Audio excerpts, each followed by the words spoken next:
Bonjour à tous. J'ai chez moi quelques unes de Charlie Hebdo. Pas celles des années 2010, mais plutôt des couvertures des années 70 et 80 que j'ai l'impression de toujours avoir vues dans ma chambre ou quelque part accrochées. Parmi elles, quelques-unes sur la Shoah, l'antisémitisme et une, moins drôle et moins irrévérencieuse, il faut le dire, mais à laquelle je suis attachée, sur les riches. Un titre qui dit taxer les riches et un homme corpulent, ostensiblement riche, qui répond toujours les mêmes. Ce n'était pas de l'autodérision, nous n'étions pas riches dans ma famille, mais jamais on ne m'a appris à détester les riches. Visiblement, tout le monde n'a pas eu la même éducation. Quelle audace faut-il pour se permettre de faire une conférence de presse contre un homme, Bernard Arnault? Quelle bêtise faut-il pour prendre comme prétexte pour lui taper dessus son don non déductible de 10 millions d'euros au Resto du Cœur? La semaine dernière, la chef des Insoumis à l'Assemblée nationale, Mathilde Panot, expliquait face caméra qu'il ne fallait pas dire merci à Bernard Arnault qui s'engraisse pendant que la majorité sociale du pays est en train de s'appauvrir. Elle critiquait aussi le fait que le CAC 40 franchisse des records, que la France est le 3e pays au monde en termes de nombre de millionnaires.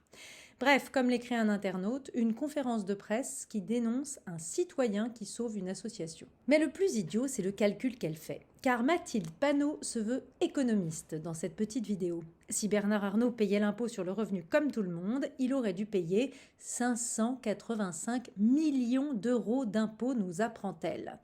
Alors d'où sort ce chiffre des 585 millions d'euros d'impôts à payer ? Le Canard enchaîné avait pourtant donné les chiffres des revenus de Bernard Arnault. Il aurait touché 10 millions d'euros de salaire, 270 millions de plus-value et 1 milliard de dividendes qu'il a placés ou laissés dans le groupe LVMH.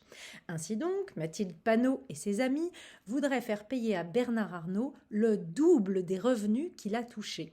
Rien que ça. Alors comment s'y prennent-ils pour calculer un montant pareil ? Alors, comment s'y prennent-ils pour calculer un montant pareil? Eh bien, simplement, ils confondent salaire et dividende. Dividende non perçu, je le précise. Dividende laissé dans le groupe, donc réinvesti potentiellement. Réinvesti pour, sans doute des embauches, de la formation, des développements, de la recherche, bref, de l'activité. Car rappelons qu'en 2018, le groupe recrutait 13 000 salariés, ce qui le plaçait loin, loin, loin devant Bouygues, Engie ou Saint-Gobain.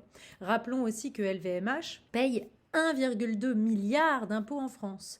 La France, qui représente 10% des ventes du groupe, met 50% de ses impôts.